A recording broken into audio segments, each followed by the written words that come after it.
i cili ka ardhur deri në pikën kritike sa që Peter Bartell, një historian i famshëm gjerman, thotë që në kohën e kryqëzatës 4, domethënë vitin 1204, kur kryqëtarët e kanë pushtuar Konstantinopolin, thotë popullsi albanofone ka qenë vetëm një zonë relike e çunaj, zona e Matit. Aty ku në fakt ka lind edhe ajo që quhet shteti i Progonit dhe pastaj i Gjon Kastriotit. Ka bëj kjo edhe me qëndrimin e shtatmulërit në lidhje me luginën e Matit ku i vendos shqiptarët?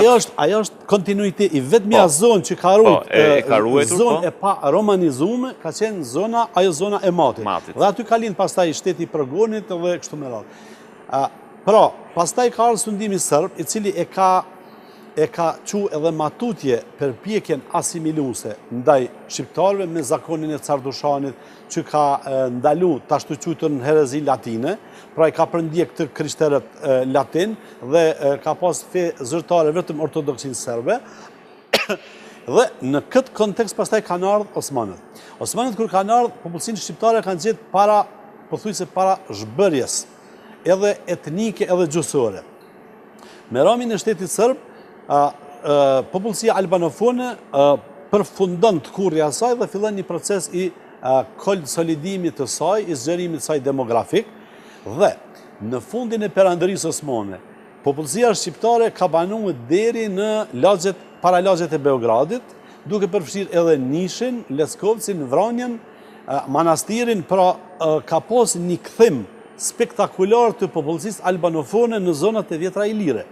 Pra nga pikpamja demografike, nuk na rezulton që Osmanët kanë bë dëm demografik.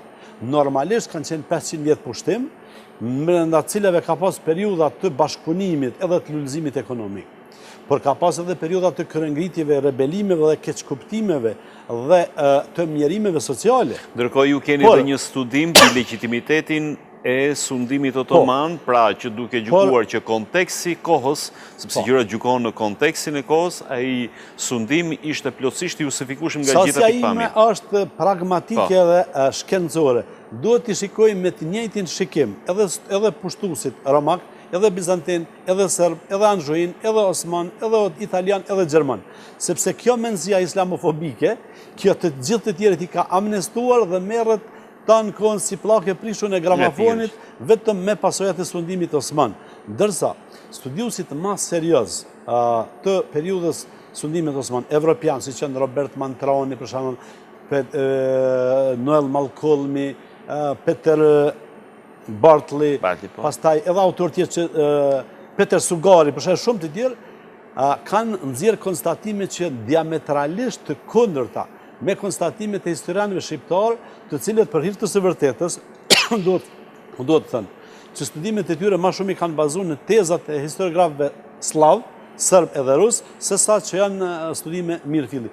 Pra, edhe nga kjo pikpamje, vetëm kam dhënë disa indikacione që kjo histori duhet të rishikohet, duhet të riinterpretohet në mënyrë korrekte të vendosen të gjitha pikat mi i dhe na të shohim cilat kanë qenë pasojat e të gjitha pushtimeve dhe cilat kanë qenë rezultatet e atyre pushtimeve, ashtu që na pastaj të kemi një pamje më të plot për të kaluarën tonë historike.